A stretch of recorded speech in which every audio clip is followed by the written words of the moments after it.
Écoutez, bonjour Bertrand, merci beaucoup de faire cette petite interview avec nous. Bonjour. Aujourd'hui, on va discuter ensemble des enjeux du numérique, de votre parcours aussi, comment vous avez pu évoluer à la sortie de TBS Éducation notamment. Je vais commencer par vous laisser vous présenter et puis nous parler un peu de vous et de votre parcours. Merci Noah. Donc, je m'appelle Bertrand Serp. Je suis vice-président de la métropole de Toulouse, chargé de la transition digitale. Et je suis aussi, par ailleurs, président de Toulouse Métropole Habitat, qui est l'office public d'HLM de la ville de Toulouse.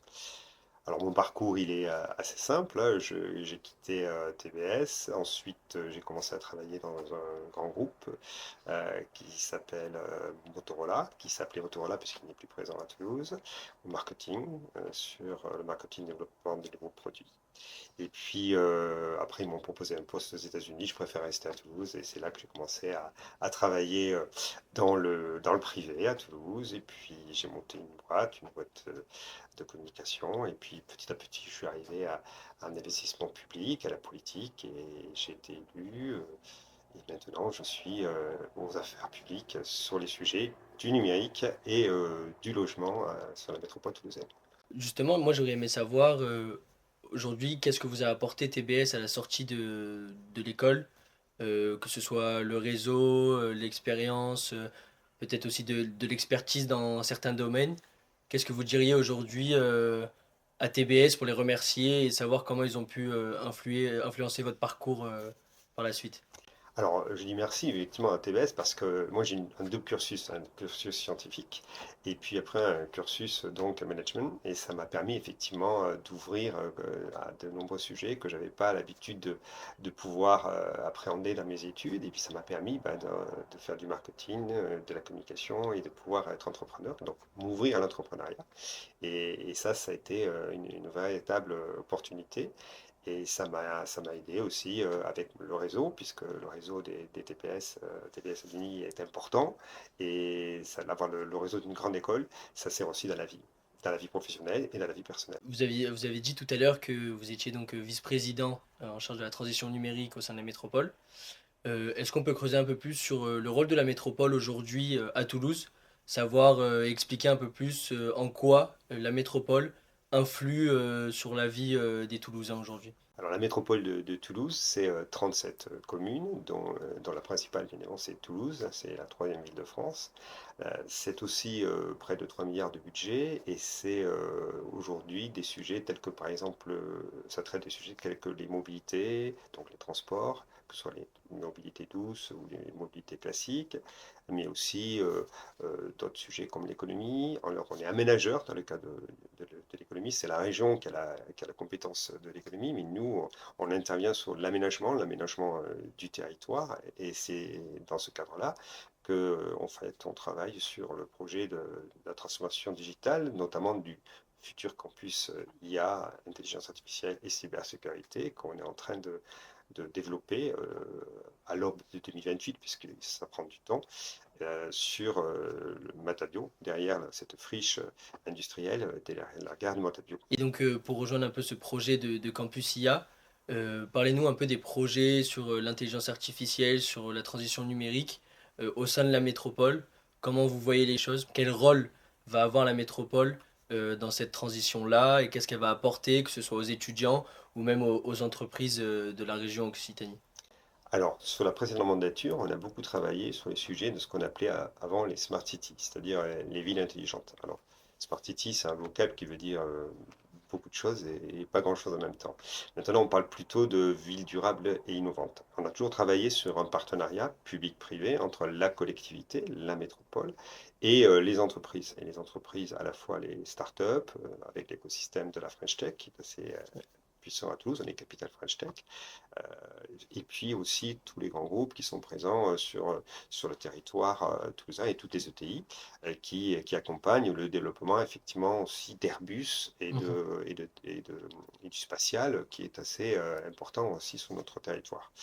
Alors, cet écosystème, il est puissant, il est valorisé. Et notre travail à nous, c'est justement de faire en sorte dans ce partenariat public-privé, de pouvoir favoriser l'implantation, notamment à travers notre agence d'attractivité qui s'appelle Toulouse Team, de faire venir des entreprises sur le territoire toulousain pour créer la richesse et Mhm. puis aussi créer des emplois, parce qu'in fine, le but aussi de la métropole, c'est dans le cadre de nos attributions, c'est de pouvoir favoriser l'emploi sur le bassin toulousain. Et donc, on va créer ce campus. Une délibération va passer au prochain conseil de métropole là en décembre. Cette idée de travailler sur ce campus intelligence artificielle et cybersécurité. Pourquoi? Parce que l'intelligence artificielle aujourd'hui, elle est devenue un sujet quotidien. On en parle beaucoup, mais c'est très lié aussi à des sujets connexes dont on parle de plus en plus, comme la santé mentale par exemple, Mhm. puisque c'est aussi le cas des réseaux sociaux et comment cette intelligence artificielle arrive comme ça à travers l'intelligence générative, arrive dans nos vies quotidiennes. Il y a plusieurs formes d'intelligence artificielle, les intelligences artificielles, et puis ça pose des problèmes aussi de la protection dans le cas de la cybersécurité, à la fois de la collectivité, mais aussi bien sûr des entreprises et par rapport aux cyberattaques. Donc Mhm. tout ça est très lié. Et puis on a une force à Toulouse, c'est que on est un cluster sur l'intelligence artificielle, reconnu cluster Oui. sur l'intelligence artificielle à travers Aniti, hein, c'est notre cluster. Il y en a 8 en France, donc il n'y en a pas beaucoup. Il n'y en a pas par exemple à Montpellier, il y en a à Toulouse. Et ça, c'est un écosystème de chercheurs, d'entrepreneurs qui travaillent sur tous ces sujets. Et nous, on les accompagne dans ces travaux, notamment avec l'implantation comme je disais tout à l'heure, futur de ce campus sur le site de Grand Matabio. Donc tout ça fait que ce travail, qui est un travail important de valorisation, de transformation digitale, d'aide à la transformation digitale aussi des entreprises. On intervient pour faire ce saut, en fait, qui est un peu parfois dans l'inconnu, Mhm. de l'intelligence artificielle. Eh bien, c'est le rôle, un des rôles, dans le cadre de l'économie, notamment de la métropole, l'économie numérique de la métropole toulousaine. Parce que vous posiez la question, qu'est-ce qu'a fait la métropole dans le cadre du numérique? Donc, on a Mhm. travaillé sur la Smart City, je disais, cette co-construction publique-privée de cette ville de demain, durable et innovante. Et on a beaucoup travaillé avec un ADN commun sur cette stratégie qui est la data, la donnée. Et vous savez qu'aujourd'hui, la data, la donnée, c'est la souveraineté. Et la métropole travaille aussi sur ces sujets de souveraineté nationale, territoriale, à travers notamment, bien sûr, une délibération qu'on a passée en Conseil de métropole récemment sur 8 points stratégiques pour travailler vers une trajectoire sur cette indépendance et cette souveraineté numérique que souhaitent les territoires dans le cadre d'une, comment dirais-je, d'un souhait, d'un travail plus global que nous faisons au niveau pardon, des grandes métropoles françaises avec France Urbaine, qui s'appelle la trajectoire tie-break. Donc, Mhm. tie-break, c'est le nom qu'on a donné. C'est-à-dire que les métropoles et territoires français, dans le cadre du numérique, vont travailler vers cette convergence, vers cette souveraineté, à travers un certain nombre de résolutions, à travers par exemple aussi la commande publique, qui est à la charge de chaque collectivité, pour favoriser des solutions souveraines dites françaises ou européennes, sans déroger bien sûr au code des marchés publics. Mhm. Ça, c'est un acte fort, important, politique que nous avons Ouais. mené sur Toulouse Métropole. Et c'est intéressant justement de parler de ça parce qu'on le sait, Toulouse est très engagée. On le voit sur les sujets de l'intelligence artificielle, notamment de la data, etc. Moi, j'ai une question à vous poser. C'est comment vous voyez Toulouse, l'écosystème toulousain, sa richesse dans les différents secteurs d'activité dans 5 10 ans? Comment vous voyez Toulouse évoluer par la suite? Alors, je fais une projection simple à 2030, mais ça peut être aussi à 2050. Toulouse accueille plus de 6 000 habitants chaque année sur son territoire. C'est une ville, comme je l'ai dit, qui attire à la fois des jeunes et des moins jeunes, parce qu'il y a effectivement tout l'écosystème d'Airbus et du Ouais, spatial, mais pas que. Il y a aussi le numérique. Vous voyez qu'on ouais. travaille beaucoup sur tous ces sujets et toute la myriade d'entreprises qui sont rattachées dans le numérique, notamment sur l'aéronautique et le spatial. Donc, cette forte croissance fait que, de points, Toulouse ne peut que continuer à se développer et nous devons, c'est notre travail, mettre en place les conditions, Ouais. à la fois les conditions, parler du logement, si on parlait du logement, pour faire en sorte que les Toulousains et les jeunes Toulousains puissent se loger, et puis les étudiants aussi, et puis dans le cadre de l'emploi, donc créer, favoriser l'emploi sur le territoire. Donc, je vois Toulouse en train de sur une pente ascendante, mais il y a toujours quelque part plane ce risque de la perte de cette souveraineté de nos territoires Mhm. qui peut influer aussi sur nos entreprises ou créer des difficultés. Quand je parlais de la cybersécurité et les attaques cyber qui se multiplient de plus en plus, donc on va toujours être vigilant. Et justement, on doit travailler sur ces conditions pour mettre en place des systèmes, pour favoriser l'aide aux entreprises à travers des actions concrètes pour lutter contre lutter contre la cybercriminalité, et puis faire en sorte aussi que cette acculturation puisse, puisse accompagner tout l'écosystème, les écosystèmes toulousains. Donc ça, c'est des véritables enjeux, donc on s'y attelle bien sûr quotidiennement avec toutes les équipes de la métropole. Je ne suis pas le seul à faire ça. Et avec un objectif bien ancré dans l'avenir, 2030, voire 2050, avec les sujets aussi d'écologie qui sont importants parce que Mhm. quand on parle de data, quand on parle de données, on parle aussi de data center, on parle de cloud et on parle de beaucoup voilà, d'enjeux qui sont aussi à respecter parce que Toulouse est une ville du sud, ou une ville où il fait chaud l'été, il fait meilleur l'hiver, mais l'été fait très chaud, donc il faut aussi lutter contre ce dérèglement climatique, faire en Mhm. sorte que les Toulousains soient le mieux possible dans le logement, dans leur ville, et que dans les entreprises, tout se passe bien aussi. Donc tout ça se croise, il ne faut pas opposer la transition digitale et la transition écologique. Donc on travaille ensuite sur tous ces sujets de façon conjointe avec les équipes du développement économique et de l'écologie. Vous avez abordé beaucoup d'enjeux donc pour l'avenir de Toulouse, de la métropole, et il y en a un forcément qui m'a marqué, c'est la jeunesse. Savoir comment elle va pouvoir contribuer justement au développement de Toulouse, de sa métropole, de son activité. Comment vous voyez les choses vis-à-vis de la jeunesse? Vous connaissez TBS Éducation, vous connaissez aussi notre junior entreprise. Est-ce que certains systèmes peuvent justement aider à développer les enjeux de la jeunesse et à donner une place importante à nous, étudiants, futurs jeunes actifs, dans l'évolution de notre ville. Bah, écoutez, Toulouse, c'était la deuxième ville étudiante de Oui. France. Donc déjà, c'est un atout formidable parce que l'atout de la jeunesse, c'est très important. Et puis, moi, je vois comment j'ai pu évoluer à travers le réseau des anciens, comment ce qu'on peut apporter à des gens comme nous, à des jeunes comme vous. Donc c'est ensemble qu'on fabrique la ville, c'est ensemble qu'on vous aide à progresser dans vos métiers futurs. J'y crois beaucoup. Moi, Toulouse est une ville de réseau, donc Oui. ça marche beaucoup aussi par réseau et c'est important de pouvoir se soutenir dans ces actions. On est dans une période où il est difficile d'avoir un emploi, même quand on est hyper diplômé, où il est difficile d'avoir un logement quand on est jeune étudiant.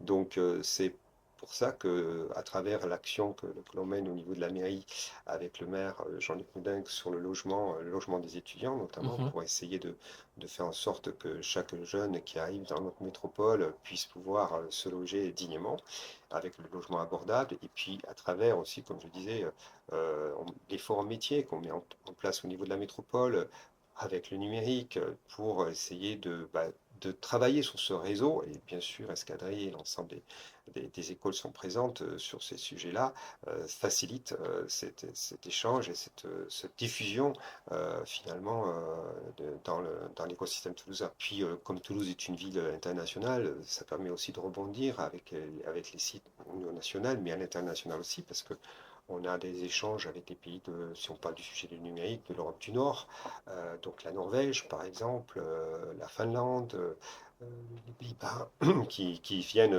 à Toulouse pour justement faire des échanges de start-up, d'étudiants, et puis créer les conditions de l'emploi et de développer l'emploi sur notre territoire. Pour creuser un peu plus du coup ce point, les relations internationales, est-ce que vous pouvez un peu plus nous parler de ce que ça apporte à la ville, aux habitants de Toulouse, aux entreprises, à tous les écosystèmes, savoir en quoi ces relations internationales peuvent apporter à nous aujourd'hui, habitants de Toulouse. Alors, justement, on a une agence d'attractivité métropolitaine qui s'appelle Toulouse Team, Ok. qui travaille donc au quotidien pour essayer de favoriser ces échanges entre l'international, en fait tous les pays du monde entier, hein, on travaille avec le monde entier, et puis Toulouse. Alors bien sûr, une force avec l'aéronautique et le spatial, une forte appétence sur ces sujets-là, Ok. mais en découle aussi beaucoup de métiers dans le numérique, hein. Le numérique, c'est 50 000 emplois sur Toulouse Métropole, donc c'est énorme,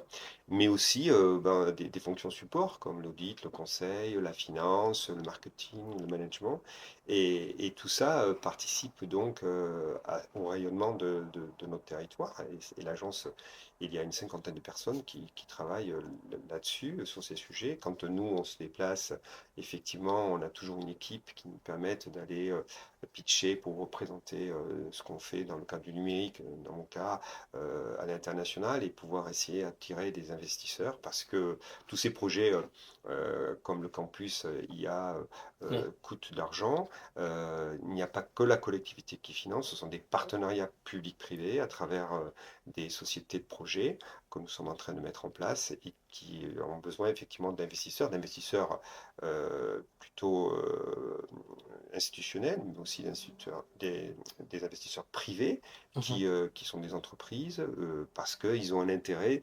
justement grâce à cet écosystème très jeune à Toulouse, hein, d'écoles, d'étudiants, de pouvoir trouver des ressources sur place pour développer leur business. Justement, si on peut revenir un peu sur le sujet du numérique, aujourd'hui, ça entraîne beaucoup aussi de fractures, d'accessibilité, de compétences ou autres. Aujourd'hui, comment vous, en tant que président donc, de la transition numérique, avec vos équipes, vous œuvrez pour faciliter l'accès donc à l'intelligence artificielle, aux compétences, vraiment pour diffuser au maximum cette transition aux personnes concernées. Alors, on travaille à deux niveaux. D'abord, en interne, la métropole toulousaine, c'est 15 000 collaborateurs. Mhm. Donc, on ne peut pas toucher tous les 15 000, mais on essaie de travailler dans les services avec de la formation pour des postes clés, pour essayer d'expliquer les enjeux de l'intelligence Ok. artificielle. Il ne faut pas aller contre l'intelligence artificielle, mais il y a des garde-fous et il faut faire attention à ce qu'on fait et où on va et comment on y va. Et puis après, il y a tout un volet extérieur. Je parlais tout à l'heure des entreprises. Donc on aide les entreprises dans leur transition digitale, et notamment sur les sujets d'IA. Mhm. Et le campus, entre autres, aura ce rôle-là aussi avec la formation, avec effectivement pour acculturer le grand public sur les enjeux, les risques, la cybersécurité, tout ça en lien avec tous les sujets de fake news, de réseaux sociaux, tout ça est très lié en fait. Et cette double comment dirais-je, stratégie nous permet d'avancer et d'expliquer. Et puis il y a aussi par exemple des festivals comme la Mêlée numérique chaque année, Mhm. donc qui est notre bras armé de cette communication à travers public en fait sur le bassin toulousain, de la métropole toulousaine, pour avec des sachants, avec des, des universitaires, et puis nous, les services de la métropole, pour expliquer les enjeux de demain sur ces sujets d'IA et de cybersécurité. Donc, on sait que Toulouse aussi donne beaucoup de place à l'aéronautique. On est connu aussi pour ça avec tout l'écosystème d'Airbus, vous en parliez tout à l'heure. Mais j'aimerais insister aussi sur l'importance que donne aujourd'hui la ville de Toulouse à la diversification de ces secteurs. Est-ce que vous pouvez nous en parler un peu plus, notamment sur le numérique, on en a déjà parlé, mais peut-être aussi sur la santé et d'autres secteurs d'activité comme cela? Alors bien sûr, Toulouse est la capitale mondiale de l'aéronautique et du spatial, mais pas que. Ce que j'ai dit tout à l'heure, il y a pratiquement 50 000 emplois dans le numérique, donc dans tout ce qu'on appelle l'écosystème numérique digital toulousain. Et puis il y a à peu près 500 startups avec la French Tech. Donc Mhm. la French Tech, on est capitale French Tech à Toulouse depuis de nombreuses années d'ailleurs. On y a beaucoup travaillé puisqu'à l'époque c'était porté par les métropoles. Donc on a monté la French Tech à Toulouse. Maintenant c'est une association d'entrepreneurs. Et bien sûr, cette diversification, elle est très importante, notamment dans la santé. Avec n'oublions pas qu'à Toulouse, on a quand même le cancéropole, donc c'est quand même un pôle important de recherche, d'innovation en France sur le cancer. Et puis, bien sûr, on est à l'hôpital de Toulouse, donc le CHU de Toulouse est quand même chaque fois dans les premiers, dans les Ouais. classements en France. Et il y a beaucoup d'entreprises qui travaillent aussi dans le domaine des biotech, des biotechnologies, et des green tech, et tout ça fait partie de ces écosystèmes de start-up avec qui on travaille donc à la métropole toulousaine, avec les clusters comme Digital 113, le cluster des entreprises du numérique, mais pas que. Je parlais tout à l'heure d'Anity, bien sûr, plus branché sur la recherche, sur Mhm. l'intelligence artificielle. Mais il y en a d'autres, la mêlée numérique, bien sûr, aussi, où il y a un réseau de 500 entrepreneurs euh, qui finalement permettent de développer cette diversification de notre économie, parce qu'il ne faut pas mettre les œufs dans le même panier, et donc il faut essayer de travailler. Et en plus, toutes ces, différemment, et toutes ces entreprises sont bien sûr en lien avec l'aéronautique et le spatial, et ça fait partie de notre attractivité de notre territoire aussi. Très bien. Écoutez, merci Bertrand pour nos échanges. Merci Noah.